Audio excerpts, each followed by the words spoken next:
You see what I mean? Remember again, you guys lived this. You guys lived this. You guys hated each other because some of your friends were trying to kill you. That's how important John Brown was. All right, let's keep going. We lived the Civil War. We don't need to keep doing it. Don't go too far. Hold up, hold up, hold up. Ooh, I like that. Some of you walked right past baseball. Here it is right here. Okay? Remember what I said I'm bad at. I almost forgot to point it out, so whoever wrote that down, thank you. Right? I mean, I can tell you a little history of baseball. I actually wrote it into one of my books where they started playing it in the Civil War.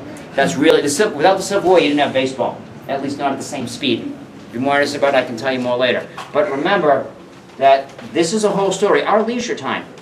Just think about how much leisure time you guys have now.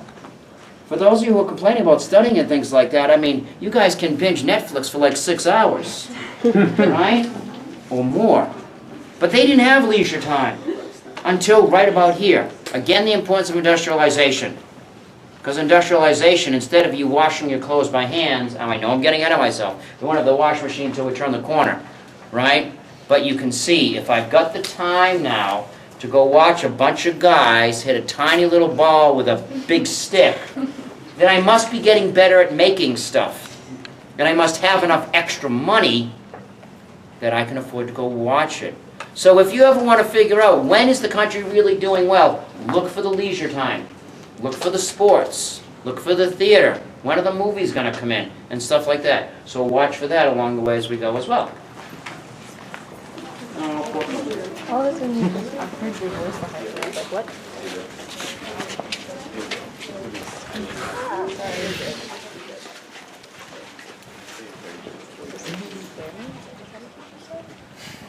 If there is anything I want to remember about the American Indian, anything, it's that.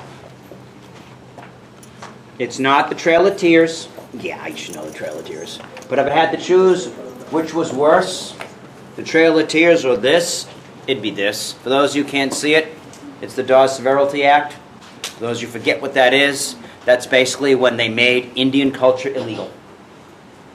Because remember, this affects every nation, not just the Cherokee.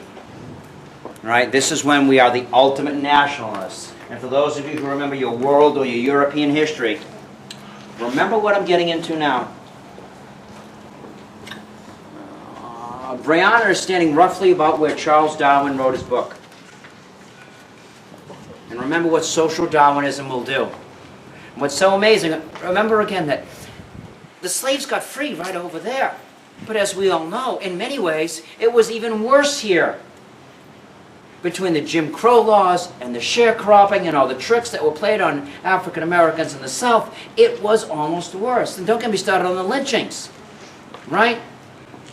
And what's so crazy is it's because of Charles Darwin. Because of the ideas of social... Obviously, he didn't come up with social Darwinism. But that's going on here. That's what's affecting the Chinese. That's what's affecting the American Indian. That's what's affecting all of the immigrants. Because again, that's what's so crazy is when do we have the biggest wave of immigration in all of our history? When we hate them the most. That's when they start coming. We're building all of these factories. We're getting all of this labor that we need for them to work here. And we're passing all these laws and we're believing that, well, whites are better. We want these whites in the country. We don't want these guys. We don't want these guys in the country. All because of social Darwinism. So obviously another major, major part of the story that's going on here. One other thing. I won't have time for this one either. Good, I see something there. Make sure you know about unions. That, by the way, those of you who did the essay on communism and the Red Scare, that's what you missed out on. If you had remembered that in the night after the first Russian Revolution, the first Red Scare, the biggest thing was that anti-unionism. Remember the Wobblies, for example. So that's one of the harder things to study. That's something I would kind of brush up a little bit about on, is this relationship between the bosses and the unions. Everybody remembers Rockefeller, but nobody remembers the Wobblies. You need to. Okay? We all right? We going? Am I going too slow? Anybody getting itchy, ready to go?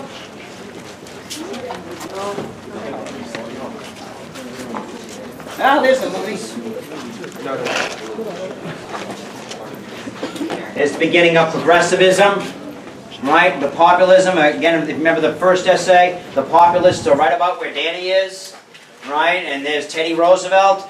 I did have, persons will remain nameless, people who are confusing the Teddys and the Franklins, right? So make sure you know which is which. The only other person perhaps more important than Teddy Roosevelt is Franklin Roosevelt. How about that, right? And of course World War I right about here. Gentlemen, Selective Service Act. Make sure you sign up when you're 18. I'm going to wait for you at the turn of the century. Isn't that convenient? The turn of the century.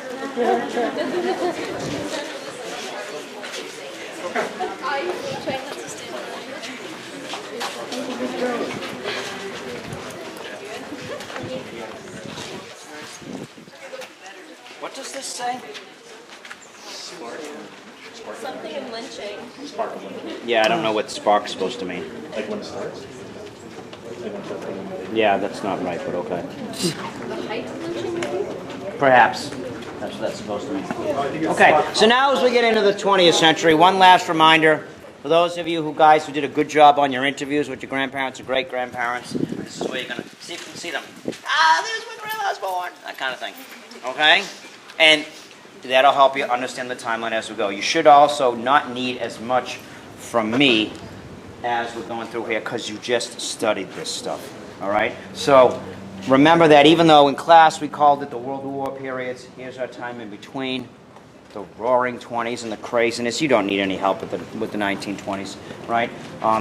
But we do need to realize that this is, of course, where women's rights is really getting going. Somebody did not write the 19th Amendment down. Oh, wait, no, there it is. Okay, I apologize. I did not see it. 19th Amendment. Was Seneca Falls over there? Yeah. Yes. Good. Okay, we saw that. Okay. Stock market crash, Great Depression. Somebody over here. Brother, can you spare a dime? I really like that. And don't forget, from world history standpoint, World War II starts here in 1931. So I do want to point this out because you guys, like I said, you got too much knowledge. Some of you might, if you're writing a World War II essay, you might say, in 1931, World War II began when the Japanese attacked Nanking. Well, actually, it's not Nanking, Manchuria, sorry. Be careful of that. I would completely agree with you if you said that, but not all teachers would. So you need to clarify when World War II started. So you say, the United States entered World War II with Pearl Harbor. So just kind of, I know it sounds a little bit nitpicky, but we do want to make sure, whether you had me or Shendelin, hopefully you know the difference between when your teacher gives their personal viewpoint, personal opinion, and an agreed upon fact.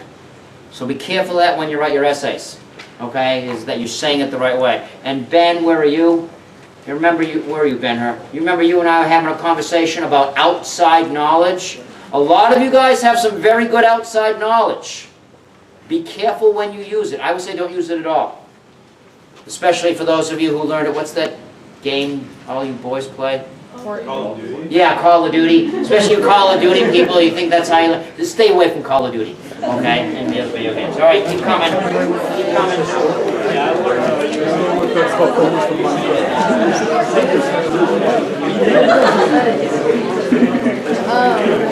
It's just about Fortnite boys.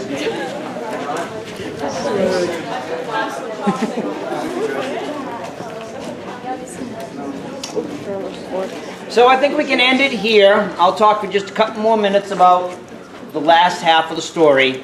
And then what I think you should do next is spend as much time as you want. Go back to the beginning if you want to. Walk the timeline. A lot of you got your cell phones out. You've been recording it. That's great too. Okay? Please also help me by putting the chalk back where it is. You saw Miss Haley walking by with a big, big smile. We don't want her to come back with a big frown, if you understand what I mean by that. Okay? So help out there. Go ahead and go have your study parties tonight if you want to. Order some pizza. A good break. Watch some history movies. There's got about 10 gazillion of them. Pick a time period you need more of you and watch a good movie, that kind of thing. Okay? I'll stay here for as long as you need me. But again, For those of you who I taught, still look at your character folders. You know, get together with other people and remind, you know, Kat, you don't know who John Brown was? There's a bunch of people here who worked with John Brown. Talk to them. They'll know for sure. Okay? So, if we can kind of end this. This, of course, is the story that your grandparents lived through. Right? There's so much going on here. America of this time period is so different from the America of that time period. Because remember, you could easily get, you've already seen a couple of them, a compare and contrast essay. What was everyday like, compare and contrast everyday life between the 1960 to 1980s and 1860 to 1880. What was the difference? And again, focused on that everyday life kind of thing. A lot more leisure time. The first television war, Vietnam, and how that affects people. All right? And of course, especially for your various minority/majorities. Why do I say slash majorities? Because, of course, women. All right? The whole women's rights issues, the stories that are going along, everything is peaking here. That's why this is such an important time period. It's not just because of how different we are when we get to the moon and all this stuff. Is almost every story that you've just walked through peaks right here. The Indians are gone for the most part. They live on reservations. But we've apologized to them. We've apologized to the Hawaiians. We've apologized to the Japanese that we put in camps over there. Okay? We've stopped with our imperialism by now. The Cold War is over by 1989, right? The Berlin Wall has fallen.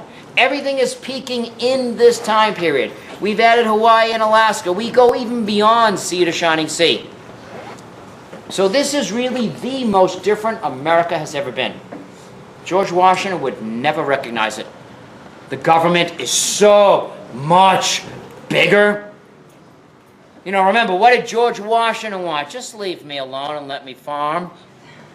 That's it. Give me life, liberty, and let me pursue my happiness, is what Jefferson says. Now it's going to be life, liberty, happiness, health care, welfare, Social Security. Give me all that stuff. This is when we draft you. We draft you.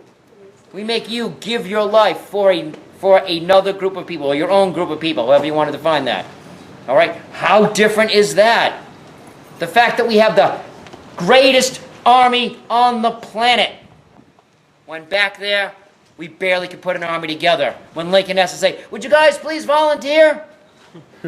Now it's, you will join the army. We're different in so many, many ways. We're still lovers of freedom, because that's what the fight's been about since day one. So much so that, think about what Roe v. Wade represents. The most ultimate argument on freedom. The right to control your own body. Right? So it pinnacles with that. It's always been about how free are we and who's gaining that freedom. Right? So again, one last time, if I can get a little sappy, you can walk through this timeline and you can just pile up the bodies. See all the massacres, see all the deaths, see us killing each other over this and that, seeing how long it's taken women to get their rights, African Americans to get their rights, homosexuals to get their rights, and all this other kind of stuff. You can look through it and you can be really, really, really negative. Or you can look through it like I do and you can see it as a process. Yeah, a bunch of rich white guys who owned property and slaves wrote our Constitution. But what they set in motion was the tools for everybody else to eventually get their rights. So that's really what you want to look at here. Is just kind of look at how different everything is. Okay? Finish that up. Go back to the beginning. Look it over. Try not to walk on the timeline. Ladies and gentlemen, it has been an honor and a privilege. Thank you for the privilege of teaching you about yourselves.